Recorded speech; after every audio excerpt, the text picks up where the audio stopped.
मुख्यमंत्री ने मालवीय नगर हादसे की जांच के लिए एक विशेष जांच टीम का गठन किया है। साथ ही लापरवाह अधिकारियों की जवाबदेही तय करने के निर्देश दिए हैं। सभी जिलों के डीएम को विशेष अधिकार दिए गए हैं। आदेशों का उल्लंघन करने पर 2 साल की जेल की सजा और मिलीभगत के लिए अधिकारियों के खिलाफ कार्रवाई करने के लिए डीएमए एक्ट 2005 लागू किया जाएगा।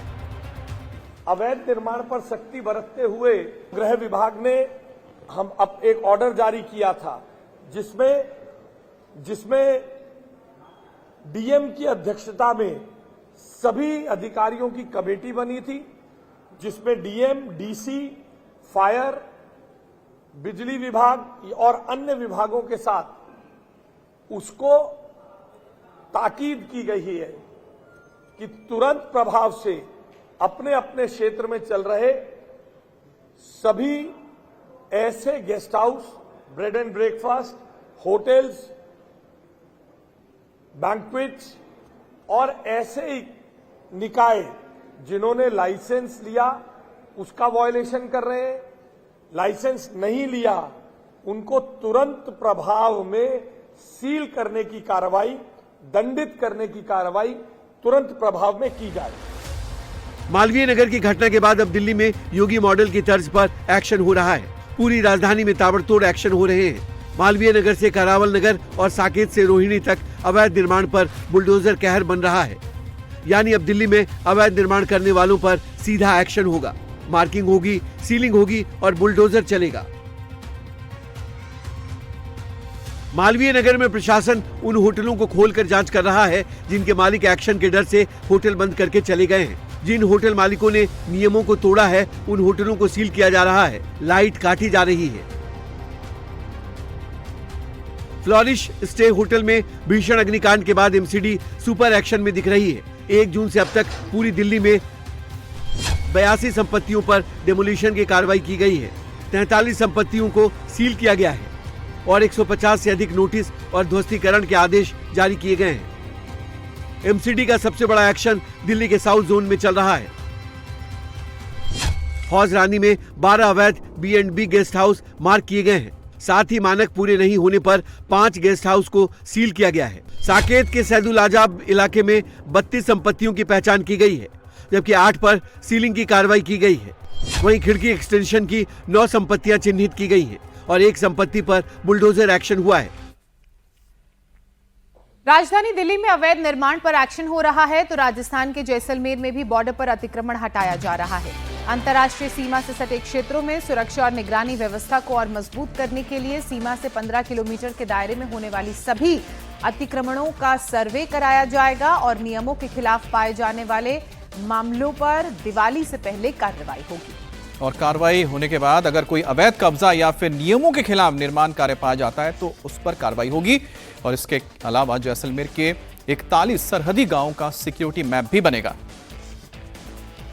पिछले सप्ताह जो गृह मंत्री महोदय ने और सीएम महोदय ने जो बैठक ली थी उसमें 5 जिले जो हैं सीमावर्ती जिले उनके कलेक्टर एसपीज के साथ बैठक थी, जिसमें बहुत क्लियर कट ये निर्देश दिए कि 0 से 15 किलोमीटर के दरमियान किसी भी तरीके का इंक्रोचमेंट है किसी भी समुदाय या किसी भी व्यक्ति के द्वारा, तो एक सबसे पहले तो उसका हमें पूरा सर्वे हमारे पास होना चाहिए।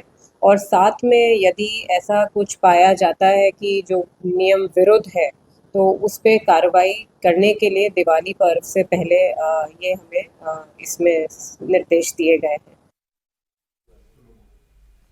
पश्चिम बंगाल में ममता बनर्जी को एक और झटका लगा है। ममता के भरोसेमंद और कैनिंग पूर्व के पूर्व विधायक शौकत मुल्ला को एनआईए ने गिरफ्तार कर लिया है। एनआईए ने शौकत मुल्ला को सोनारपुर के कमलागाछी से गिरफ्तार किया है। शौकत मुल्ला को चुनाव से पहले भांगड़ विधानसभा क्षेत्र के चौलताबेरिया के दक्षिण बामुनिया गांव में हुए बम धमाके के मामले में गिरफ्तार किया गया है। इस ब्लास्ट में एक शख्स की मौत भी हुई थी। काफी दिनों से एनआईए शौकत मोल्ला की तलाश कर रही थी। एनआईए ने शौकत मोल्ला को धमाके के मुख्य संदिग्धों और साजिश करने वालों में से एक बताया था। सूत्रों की माने तो शौकत बांग्लादेश भागने की कोशिश में था, जिसके बाद एनआईए ने जकरिया सुंदरबन मदरसा इलाके में कॉम्बिंग शुरू की। पूरे गांव में हर घर की बारीकी से तलाशी ली गई। गांव को घेर लिया गया ताकि वो किसी भी तरह से बॉर्डर पार ना जा सके। आखिरकार शुक्रवार को एनआईए को कामयाबी हाथ लगी और उसे गिरफ्तार कर लिया गया। एनआईए इस मामले में 3 लोगों को पहले ही गिरफ्तार कर चुकी है।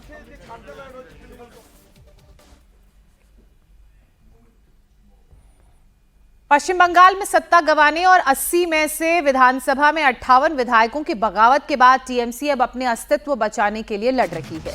शुक्रवार को ममता बनर्जी ने कालीघाट में अपने आवास पर पार्टी के सांसदों विधायकों के साथ बैठक की।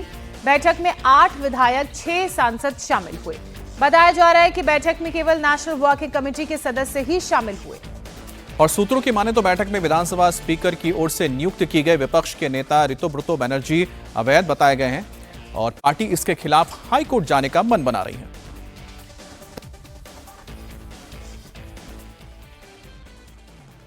हम लोग को डिसीजन हुआ है, जो अपोजिशन लीडर बनाया है स्पीकर ने, वो इलीगल है। उसका एगेंस्ट में हम लोग कोर्ट में मानने में जा रहे हैं। कोर्ट में मानने में हम लोग फाइल करेंगे उसका पिटीशन का हाईकोर्ट में होगा। पहले हाईकोर्ट में ही होता है, हाईकोर्ट में होंगे, उसका बाद हम लोग देखेंगे। पॉलिटिक्स में नादान है और उन्होंने जिसका नाम लिया वो शुभेंदु अधिकारी का टाउट है। 59 नहीं है, हम आप लोग का माध्यम से बोल रहे हैं, आप लोग के 59 एमएलए जाके आपको कॉन्स्टिट्यूएंसी के पार्टी वर्कर का सामने खड़ा होके मीटिंग करके पहले उन लोग का पास रिकॉग्नाइजेशन लीजिए, आप लोग एमएलए उस कॉन्स्टिट्यूएंसी का है कि नहीं है, ममता बनर्जी का बहुत छोड़ के। हम ये बोलना चाहते हैं कि दीदी के ऊपर सबका रिस्पेक्ट है, इसमें कोई प्रॉब्लम की बात नहीं है। बात यह है कि जो प्रोसेस का मतलब कि एकदम रुक गई थी। अब सीआईडी का जांच चल रहा है एक प्रोसेस के ऊपर, तो आपको पता है कि जांच होना, उसके बाद ट्रायल होना, इसमें कितना टाइम लगता है। और फ्लोर चलाने के लिए आपको सरकार चाहिए, विपक्ष भी चाहिए। तो विपक्ष अगर नहीं रहा वहां पे तो क्या होता। तो इसलिए 59 विधायक ने तैयार किए थे कि हम इसके 4 लोगों को हम भेजेंगे। इससे ज्यादा कुछ नहीं हुआ, इससे कम भी कुछ नहीं हुआ है।